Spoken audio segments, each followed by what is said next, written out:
Yo, welcome to Hard Pass. I am your host, Jacques Slade. Today on the show, we've got Nike secretly trying out a pre-order idea. Devin Booker launching his signature shoe, a way to stop people from robbing sneaker shops, the sneaker pick of the week, and of course, we have our Hard Pass. All right, let's start the show with some hot takes. So, Devin Booker was the latest guest on Sneaker Shopping, and he dropped a few things worth talking about, like trying to follow PJ Tucker's sneaker exploits. PJ almost got me out of the shoe game because I couldn't keep up.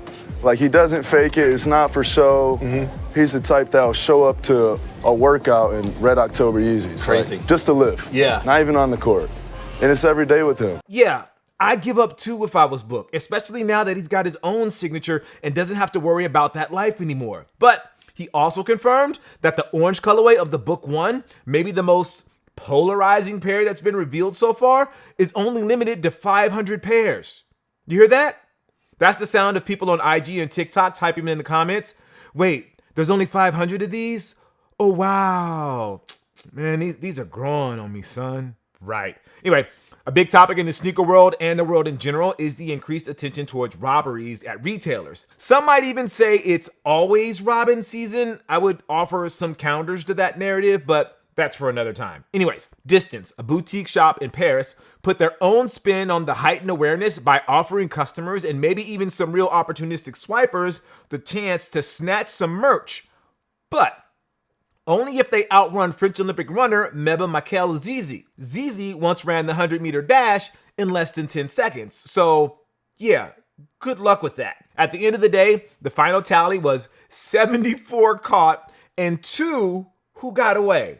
Look, I'm sure some of these were actual races, but I want to see the behind-the-scenes footage of real customers who thought they were like earned before challenging Mike Vick to a race. Like, yeah, he's already done 6 races in 10 minutes, but he's Mike Vick earned. Did you not see the Mike Vick experience? I secretly hoped Nike did a deal with Six Flags and turned it into a real thing back in 2000, whatever year that was. Congratulations to Zellerfield. Their fully recyclable 3D printed shoes made Time's list of the best inventions of 2023. Personally, I'm less impressed with the designs, which are a mix of Crocs, foam runners, and Vapor Maxes, and not always in a good way, but I am intrigued by the possibilities down the line for sure.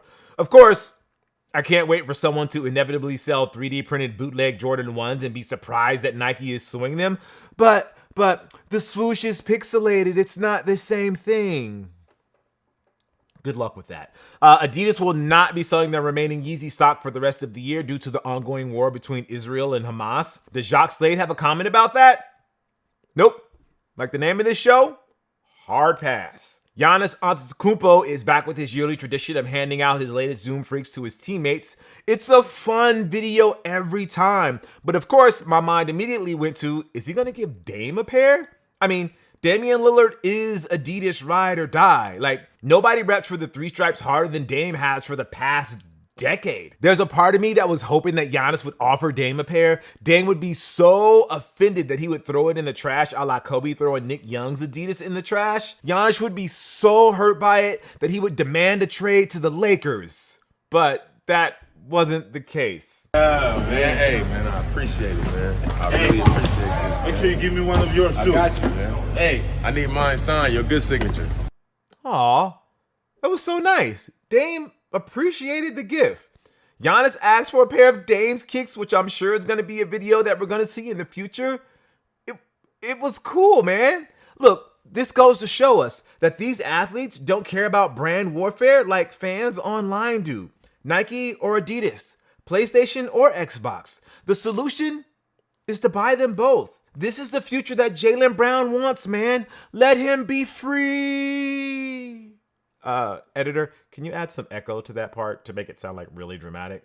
Anyway, on the other hand, Anthony Edwards is out here calling his shot, and I also love it. This spot for the Adidas AE1 is exactly the type of energy we need from time to time in the signature sneaker space, where the guys wearing these kicks are not afraid to big up their own product at the expense of the competition. In a matter of seconds, he called out Puma and LaMelo Ball, Nike and Ja Morant, Jordan Brand and Luka Doncic, and LeBron retros. That's ballsy, and I respect the hell out of Edwards for doing it. Now, do I think the AE1s are better than any of the shoes in that bag he called out? He's got a chance to be number 2 because nothing was better in that bag than those purple Zoom Generations, but runner-up ain't a bad spot, man. By the way, in that Giannis clip, Dame asked for Giannis's good signature. Of course, this led me and Co-Writer down the path of remembering what Giannis's signature looks like. So, Co-Writer has this, a limited edition card designed by Tyson Beck that's signed by Giannis with the line across his face, making it a one-of-a-kind blue mustache signature card. And then, these were Giannis' signature cards when he was a rookie that nobody knew about. Which one does Dame want? The nerds need to know, Dame, come on. Julius Randle and Terrence Mann are the new faces of Skechers' recently launched basketball division. Now, there are reports that Joel Embiid has also reportedly signed with the brand, although nothing is official yet. I guess Embiid got tired of wearing the same signature shoe for 4 years now?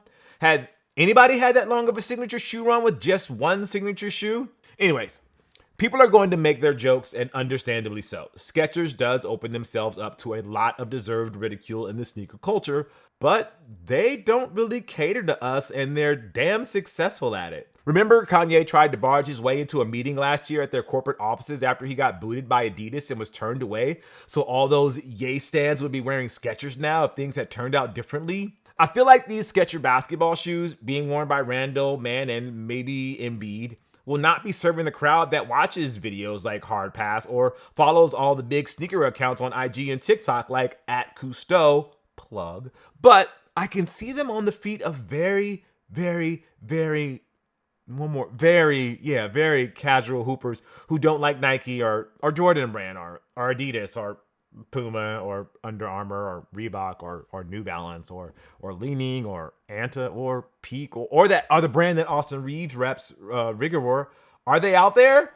Sure, there are people like that. I guess we'll see, maybe. And good luck to those 3. So a few weeks ago, we wondered out loud why Asia Wilson did not have a signature shoe with Nike yet. Cosmic Unity player exclusives are cool and all, but we need Nike Asia ones like yesterday. Well, after leading the Las Vegas Aces to their second straight WNBA championship and her first finals MVP nod, the chatter is only going to grow, Nike. It's not only wild that we live in a world where the reigning WNBA and NBA Finals MVPs are not signature shoe worthy, but it's these reigning WNBA and NBA Final MVPs are not signature shoe worthy. Wilson and Nikola Jokic are not just 2 great players on great teams. They are now on the verge of becoming all-timers, and all-timers deserve signature shoes. Come on, Nike. Make it happen. Just, don't pull a Joel Embiid and make them wear the same model for 5 years. So, before we move on to the pick of the week, let's run it back with Artifact. So, after our rant last week about Nike's attempt to make us care about Dot Swoosh, we also subtly praised their work with Artifact. Not because we are embracing their vision of NFTs in the metaverse or whatever, but because they introduced pre-orders to a Nike product without actually saying the word. Allow us to explain in the simplest way possible, because I know a lot of this just flies over our heads the moment we hear the word NFT. So, along with the buzz surrounding the Nike Air Force One tonnage, or this is not a JPEG, Nike and Artifact also had what they called a forging event, which is another way of saying pre-order window. In order to participate in the nearly 2-week event, you need a specific digital collectible. For people who were already in the Nike Artifact ecosystem, they were gifted the collectible over a year ago. Redeeming the collectible guarantees them the right to purchase 5 of the Nike Dunk Genesis. If you do not have the collectible, you could purchase a different version of the collectible and guarantee yourself 2 pairs of the Dunk Genesis to buy. Including the collectible that had to be bought, applicable fees, and the cost of the shoes themselves, it would come out to around $222. Now, if you did redeem the collectible to buy the Dunk Genesis, you do not get the pair right away.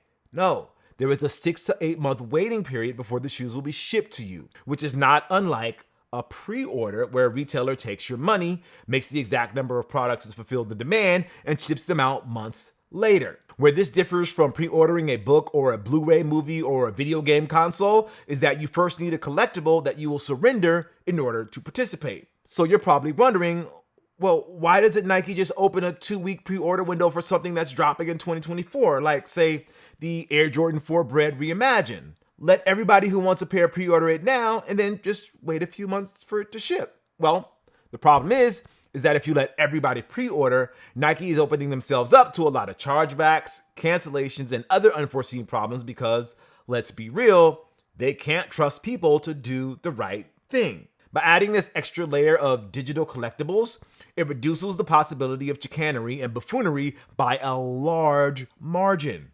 Why? Think about it. It's a walled garden.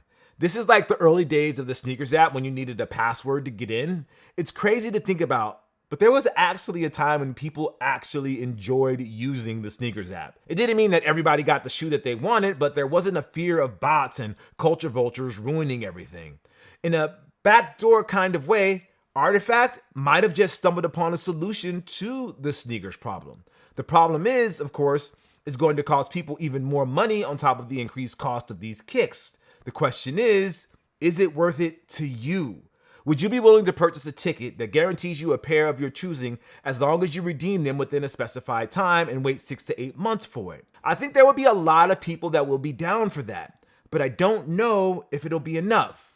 Oh, and don't call them NFTs. Branding, Nike. Branding. All right. For our pick of the week, it's the Air Jordan 1 Royal Reimagined. This is going to be on the 4th for $180. What started out as one of 2023's most highly anticipated retros has become a bit of a disappointment to some. A lot of it, okay, all of it, stems from the usage of a full suede upper instead of a leather construction. That has caused a lot of hand-wringing from the community who would have preferred a release that was similar to the lost and found Air Jordan 1. And while I don't fault them for having such expectations, I can also see why Nike went in this direction. It allows them to release an Air Jordan 1 Royal, albeit not in the way that most people wanted, but will still sell out because we don't have the ability to say no. And it saves the actual proper retro for another time. So let me know what you think. All right, it's time for this week's Hard Pass. We'll take a look at something in the culture that just needs to go, like this year's NBA City Edition jerseys. Every year. Okay. Every year when we remember, we rank Nike's attempt to bring the spirit of each team's hometown to life by drawing from its roots. It hasn't always been great.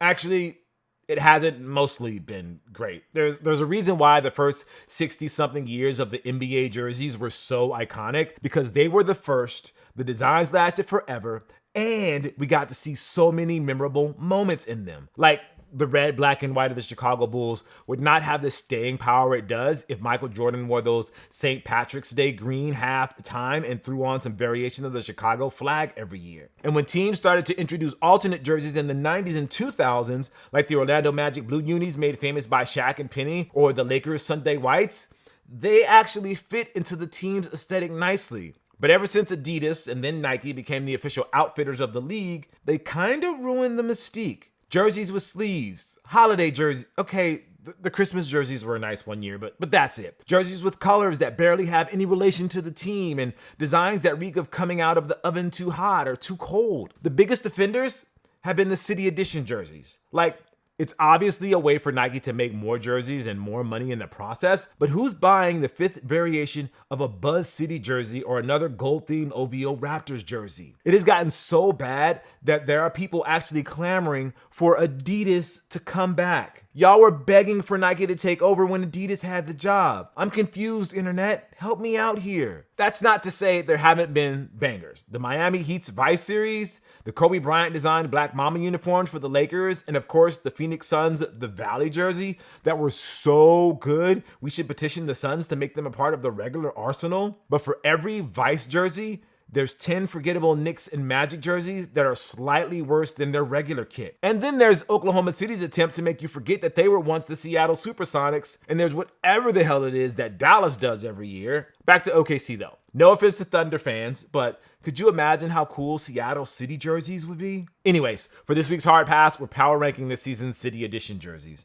I'm going to warn you all right now. There is not a single jersey that got an S rank or an A rank from us this year. It's that bad. So we're starting with the B rank, aka I'd wear them for an episode of Hard Pass if Nike sent them to us. And that belongs to the Phoenix Suns and the Utah Jazz. Next up is the C rank, aka I'd wear them for a sneaker closet video if Nike sent them to us because you don't really see me in those videos, and that goes to the Cleveland Cavaliers and the Portland Trail Blazers. And then we've got the D rank, aka I'd wear them for a heat check with shame if I'd lost a bet to a friend. And this belongs to the Milwaukee Bucks, Sacramento Kings, Golden State Warriors, Houston Rockets, Atlanta Hawks, Minnesota Timberwolves, Boston Celtics, or Orlando Magic. And then finally, it's the trash can emoji rank, aka the F rank, aka I put these on with a blonde wig and act like an exaggerated version of the real co-writer, but really, is it that much of an exaggeration? And that goes to the Detroit Pistons, Charlotte Hornets, Washington Wizards, the Indiana Pacers, Memphis Grizzlies, New Orleans Pelicans,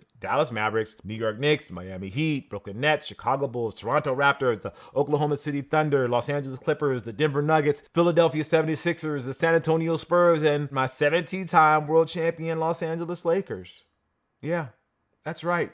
Even the Lakers jersey is terrible. You know it's bad when I can't even pretend that my team's kit is any good. I'm not going to pretend that I know the design process for each team, but they need to open it up. Let all those customizers who think they can do better because they know how to use Photoshop or can import a file into NBA 2K have a crack at it. Something.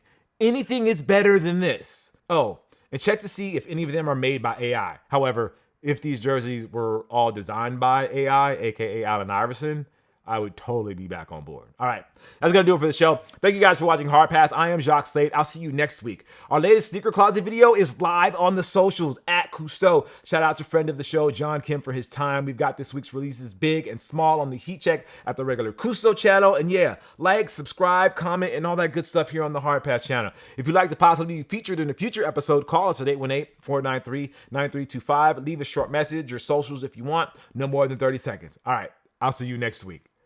Peace.